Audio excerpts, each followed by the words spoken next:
where necessary to enhance clarity, accountability, and compliance. Special emphasis was placed on voter registration. Through a nationwide voter list update, approximately 4.5 million new voters have been enrolled, including 2.7 million women, bringing the total number of registered voters to over 127 million with a high level of data accuracy. This effort was supported by our development partners, including United Nations organizations. For the first time, the Commission has introduced out-of-country voting through IT-supported postal ballots for Bangladesh diaspora voters. Despite a limited preparation and outreach period, the response has been encouraging, with approximately 0.8 million expatriate voters completing registration. At the same time, in-country postal voting has been undertaken for eligible categories of voters. For your kind information, a significant number of marked ballots have already been successfully returned through the postal system. All operational arrangements have been finalized, ensuring readiness for election day, that is tomorrow. Polling centers lists were finalized following multiple rounds of field-level verification. All electoral materials, including ballot papers, have already been distributed to the returning officers in respective constituencies and are currently being distributed polling center-wise. Training programs for polling personnel have been conducted nationwide to ensure professionalism and strict adherence to electoral procedures. Public awareness activities related to voter participation are being conducted nationwide in coordination with relevant government departments. Ladies and gentlemen, by now, you may already know that both today and tomorrow have been declared government holidays to facilitate voter participation. Voting will take place in a single day, beginning at 7:30 in the morning and concluding at 4:30 in the afternoon. Presiding officers, assisted by assistant presiding officers and polling officers, will manage polling operations and counting at the polling stations in the presence of candidates or their authorized agents, as well as accredited observers and journalists. After the close of polling, counting will be conducted at the polling stations under the supervision of the presiding officers. Results will be announced at the polling stations upon completion of counting and subsequently compiled and publicly declared by the returning officers. Thus, transparency in the voting and counting process will be ensured. Voters, irrespective of gender, age, or background, are encouraged to participate freely.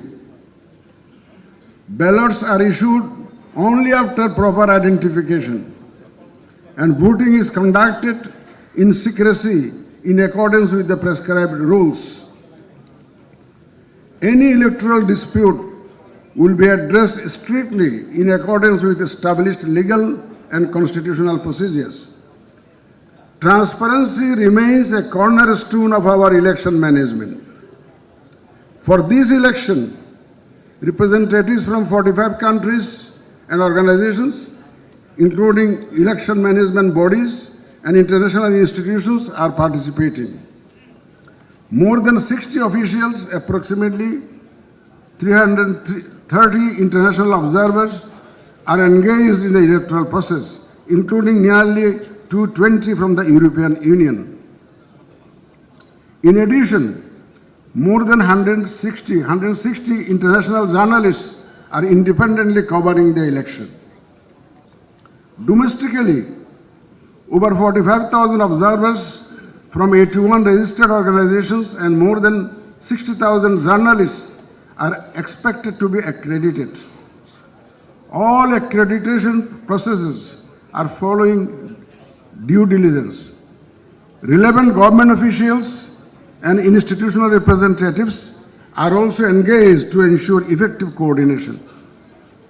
The Commission has constantly ensured that media personnel are granted access to polling stations while maintaining the confidentiality of the voting compartment so that voters are not inconvenienced.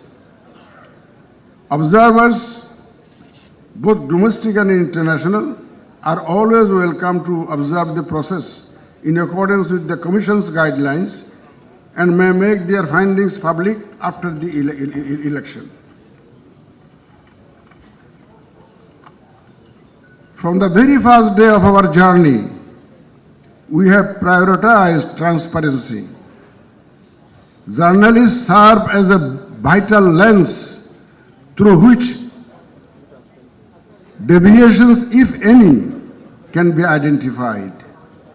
In this manner, your engagement is profoundly meaningful for ensuring the highest level of clarity and public confidence in this election.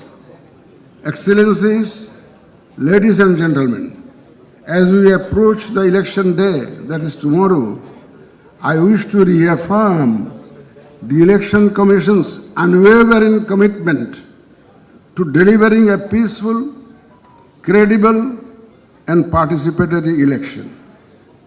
Comprehensive security and coordination arrangements are in place with support of law enforcement agencies and the government of Bangladesh. A detailed briefing on these relevant areas will be provided by my colleague, Brigadier General Sanaullah, later after my remarks.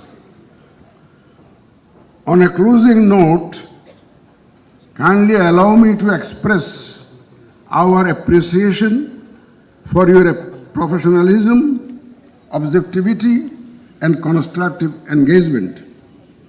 I trust that your observations and reporting will contribute meaningfully to transparency and democratic confidence.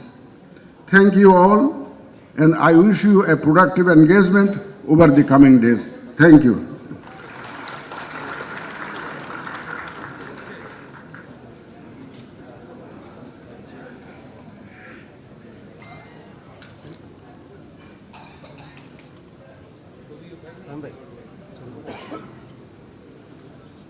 ছবি পাবো ওই যে news দেখা গেছে ও